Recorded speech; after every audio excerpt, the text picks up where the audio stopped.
Hi guys, and welcome back to another video tutorial here at ReichelProductions.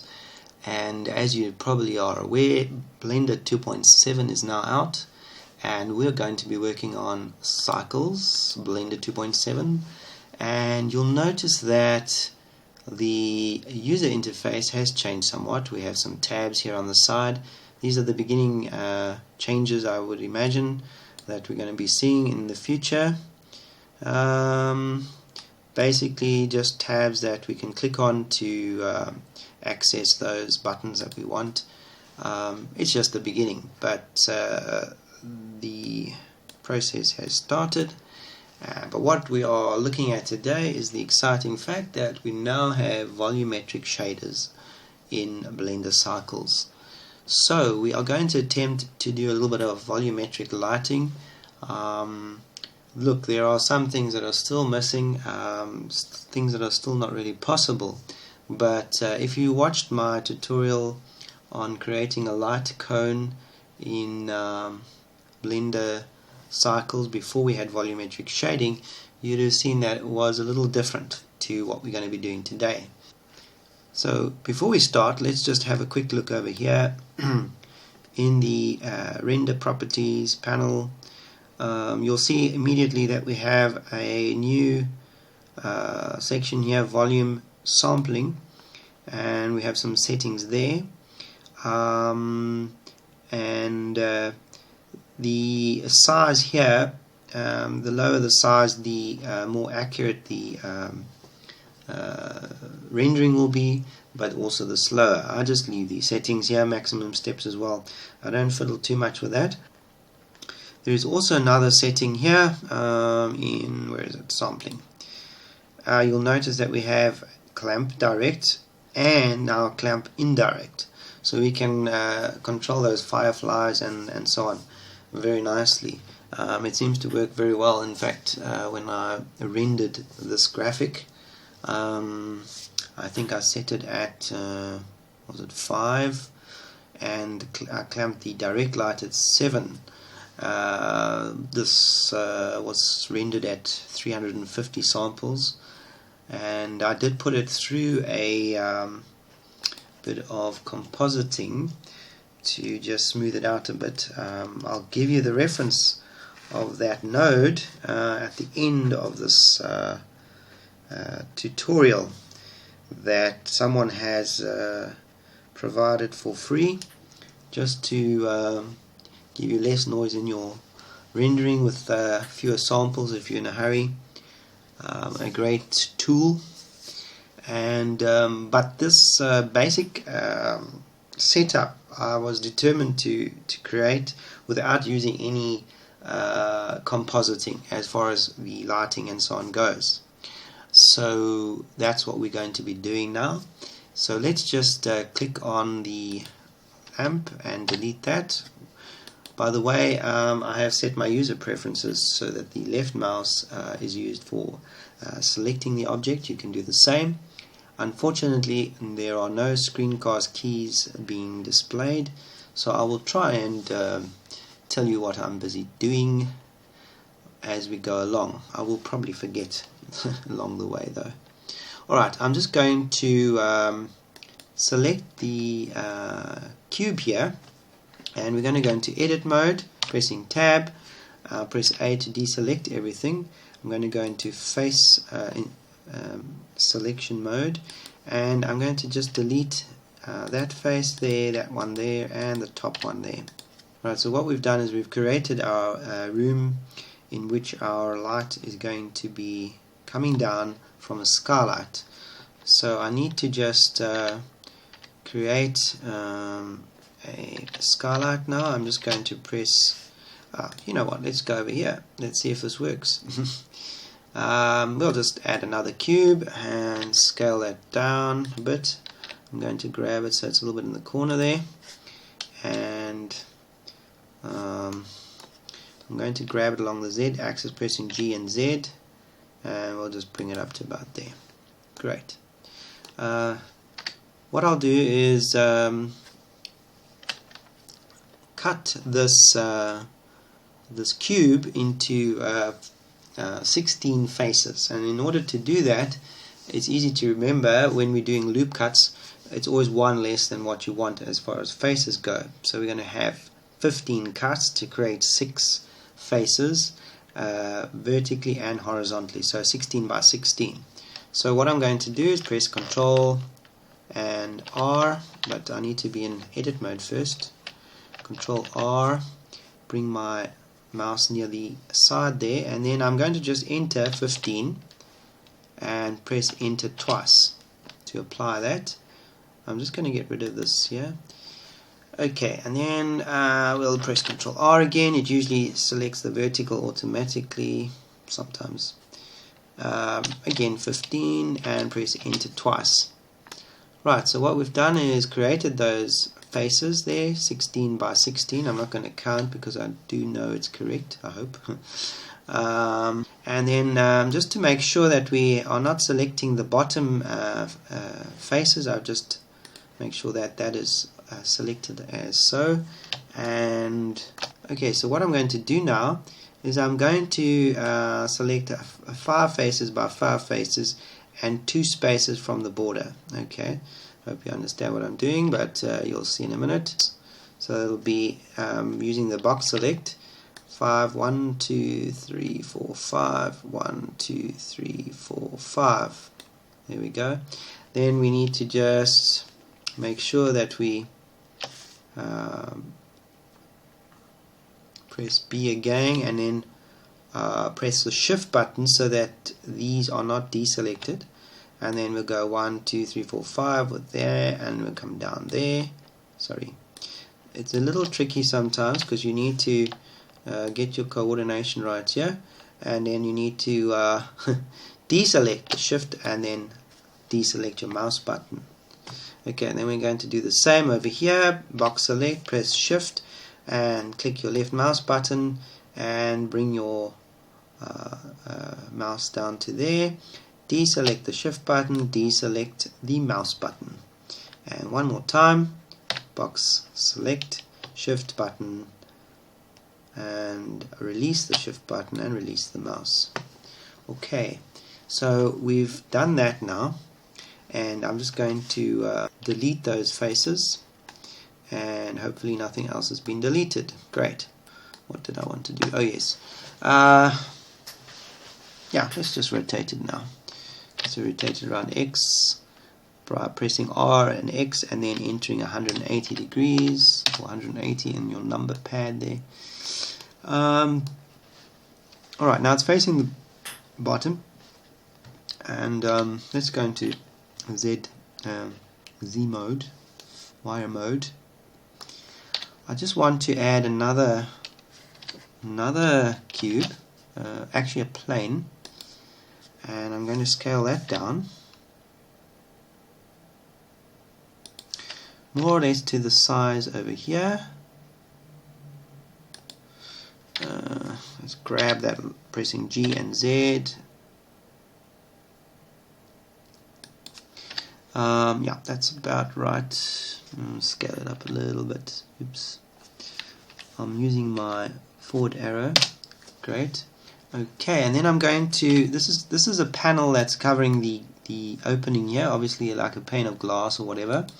It will also be our light source. Before we go into materials, I'm going to add a modifier called solidify, and that will give this glass plane or whatever it's going to be a bit of thickness, and you'll see why that's important just in a minute. Okay, now that I've created that, I'm going to Shift D that, duplicate it in other words, Shift D again, and Shift D again. Alright, we'll fiddle with those later if they are not to size correctly. And I'm going to now give this another panel here so that we can see what we're doing. I'm going to put it into rendered mode. Right now we can't see anything there. Right, so let's give this a material. we should have given the material first, but anyway. Okay, this is where the fun part comes in. If I go into my node editor, let's bring that up, node editor, you'll remember that we always had surface, volume and displacement. Volume didn't do anything. Now that we have a volume shader, that is working. Okay, you'll see in a minute. Let's just delete diffuse, and we're going to add Shift A, add a emission shader, since this is light that we are creating, and I'm going to pop that into there. Well, that's, you know, that's the normal story. That's how we used to do things.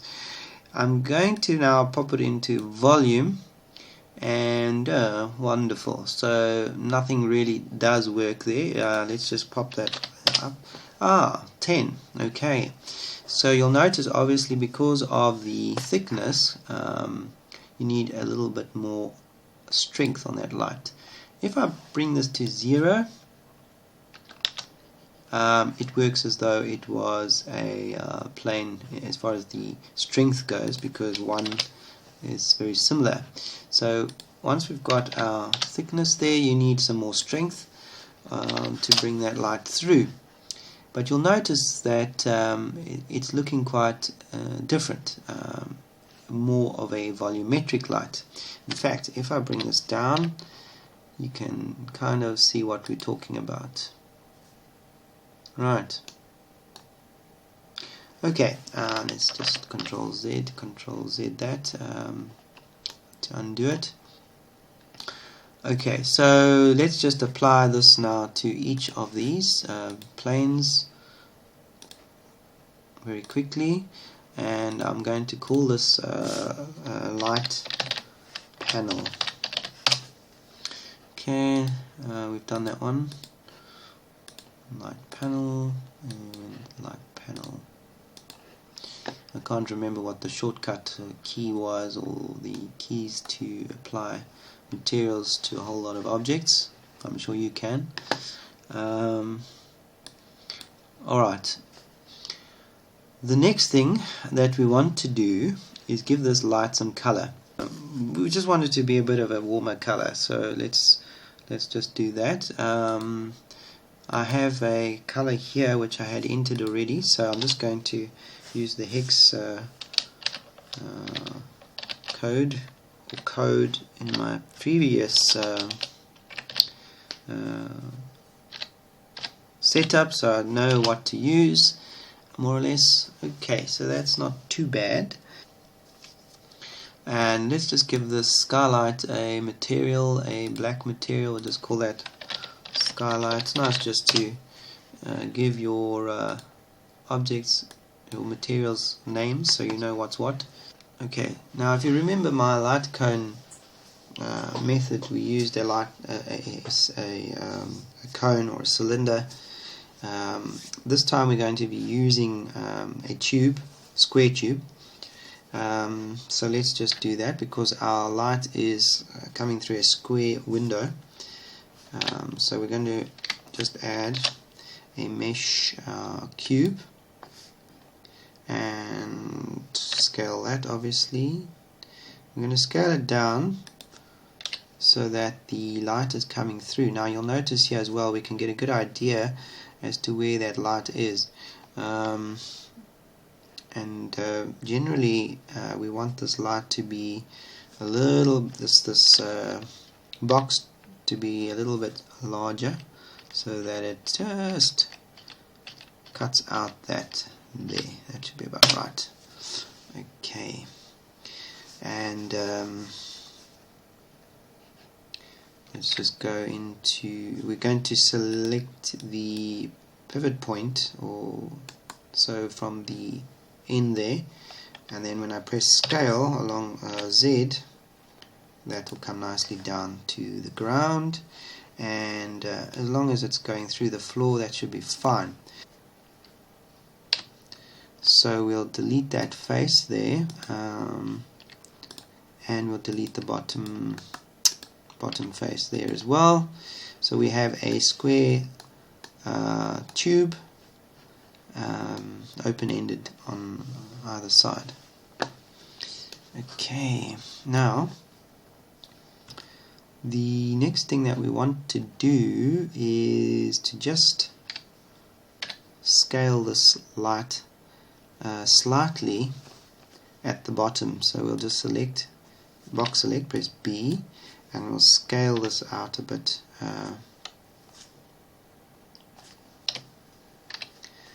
We just need to say median point, so that we can scale that ever so slightly. So what I'm doing now is I'm leaving a space for a shadow of the window frame. We don't want this to be going into the next area there. Alright, what I'm going to do is give this a material now as well, and we'll call this light ray, and we're going to use emission again. I'm going to add the shader, pop it in there, and there you go. Now that looks quite good already, but we need to adjust the color. I again have a code already for that. I think it works with capital. Yeah, it does. Okay. Alright, so that kind of gives it a bit of a warmer appearance. What I'm going to do is duplicate this, because we're going to have obviously 4 of these light rays coming down. Shift D, we grab that, pop it over there, Shift D, and it's all coming together.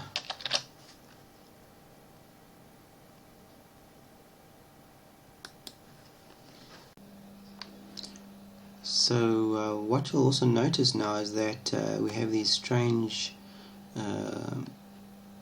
lines here. That's just because we need to adjust the height of these tubes. So we would just need to select all of these. So we'll just click on them while holding Shift, go into side mode and grab them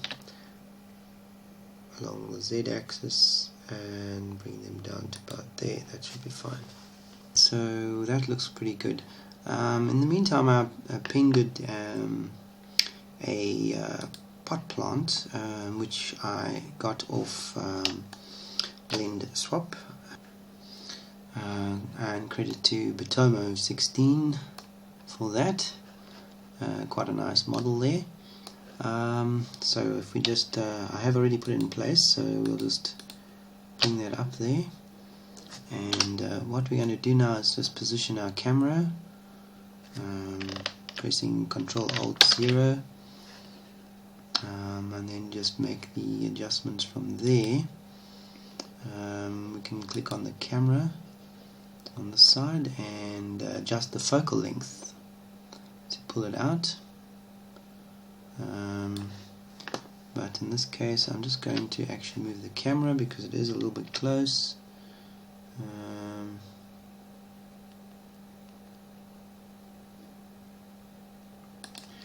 We just want to get the idea.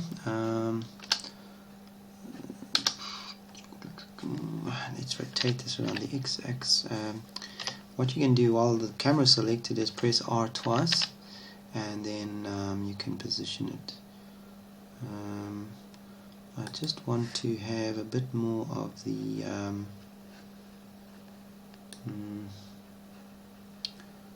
top of that light as well, so press R again, and should be okay. Focal length, I think we just need to bring that out much more, and then rotate, and then grab it again. Now we have too much of the light.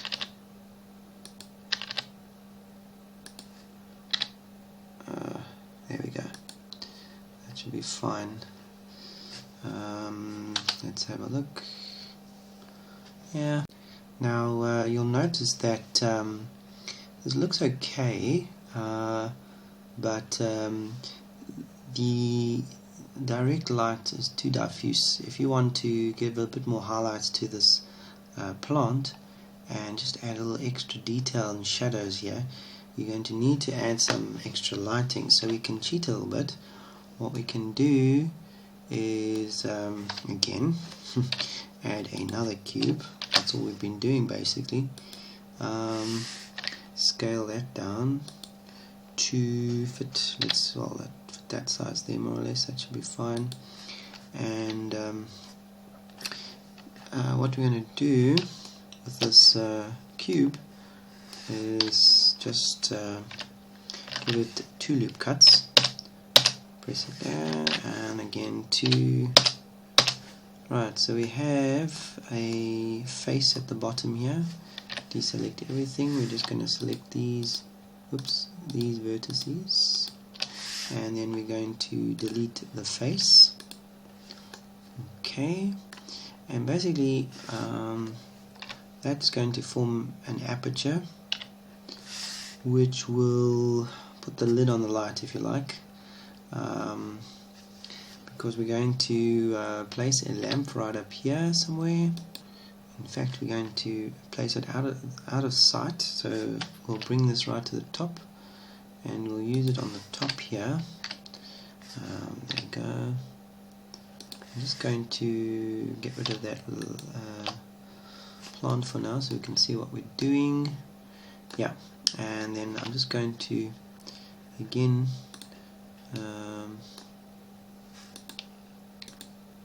select that aperture and bring it down in size.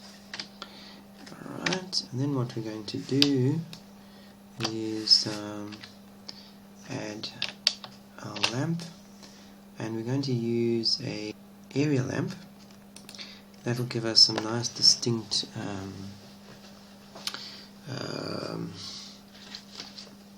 detail on the plant, and I'm just going to put it the settings here at we'll put it at rectangular, leave it at 0.1 by 0.1, and I'm just going to use the code here that I had before, which was FFF FF9AD, and that'll give us that yellowish color, which sort of follows on with the light that's coming out there. Now you're going to wonder, oh, look at this. Yeah, that's what this box is for. Basically we pop it into the box, and then we just make sure that it's more or less going through the light, through that aperture there, and that gives us a sort of a concentrated light coming down. I'm just going to bring it down to 15 in strength there, and let's bring up our plant, and you should notice a difference there. Okay, now we're seeing some shadows since the light is more direct, and we haven't had to do any compositing. So guys, that's how we do it. And then the aperture you can fill with as well, according to how much of that light you want to be going out of the ray here, outside of that ray, because if it goes out a little too much it might look a bit unnatural, but we just wanted to increase the detail a bit with the shadows there. Alright, and a bit more highlights on the leaves as well. What I suggest though is that when you go into your render settings over here, you clamp this to something like 7 and this to 5. That'll get rid of your fireflies and noise.